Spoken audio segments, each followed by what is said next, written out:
Hoje vamos falar de radiação térmica. A radiação térmica é um processo de transmissão de calor que não precisa de um meio material para se realizar, pois se trata de um processo que acontece através de emissão de ondas eletromagnéticas.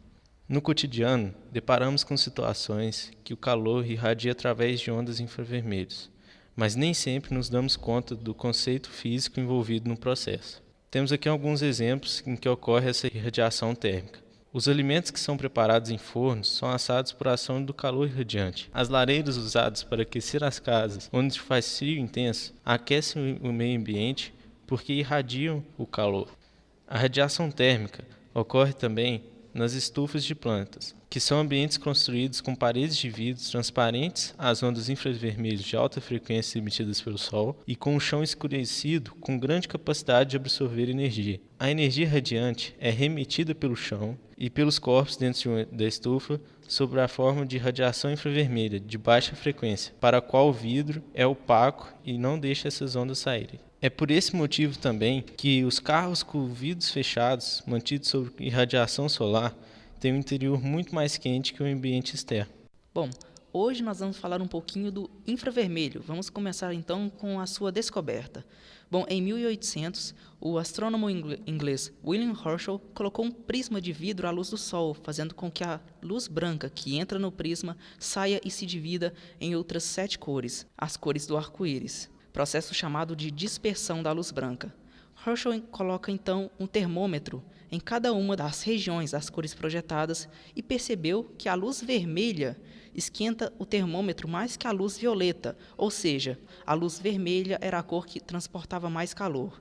Quando Herschel colocou o termômetro na região ao lado do vermelho, onde não era vista nenhuma iluminação, ele percebeu que o aquecimento era ainda maior. Deste modo, Herschel concluiu que havia uma radiação que não fazia parte do espectro visível, mas que emitia muito calor. E, como ficava antes da faixa vermelha, chamou-a de radiação infravermelha. Bom, agora eu vou falar um pouquinho do que é a radiação infravermelha. A radiação infravermelha ela é uma radiação não ionizante, ou seja, sua energia é baixa e seu poder de penetração na pele também não é grande, atuando apenas na pele em forma de calor. Porém, em excesso pode causar queimaduras. Por exemplo, ao aproximar descuidadosamente a mão em um ferro de passar roupa ligado, mesmo sem tocar, uma pessoa pode se queimar com o calor irradiado por ele. Todo o corpo é emissor de radiações infravermelhas. Quanto maior a temperatura, maior é a emissão dessas radiações, inclusive do corpo humano. Muito bem, agora eu vou falar um pouquinho das aplicações práticas. A radiação infravermelha ela está presente em seu dia a dia mais do que você pensa. Ela, por exemplo, é comumente usada no meio médico como tratamento de sinusite, dores reumáticas e traumáticas. No meio doméstico e comercial, ela é usada em portas de elevadores para evitar que elas se fechem sobre as pessoas, em controles remotos, que possuem uma LED que emite essa radiação, que é então detectada por um sensor no aparelho eletrônico, em leitores de códigos de barra e os mouses que se comunicam com o computador e até em Kinects que se comunicam com seu console. O infravermelho também é usado para transmitir informações a curta distância.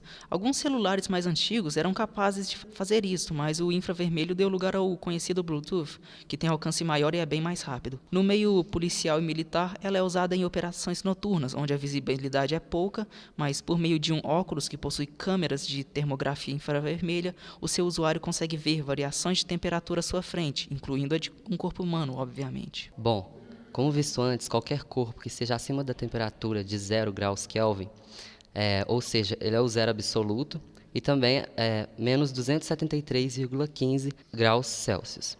Qualquer corpo que esteja acima dessa temperatura, ela será emitida uma radiação, que é a radiação infravermelha. Essa radiação ela tem uma onda que ela é invisível a olho nu, ou seja, você não consegue perceber essa onda aí no ar. Quando essa onda é transformada em luz visível, alguns aparelhos conseguem captar essa energia. E o que eles fazem para isso?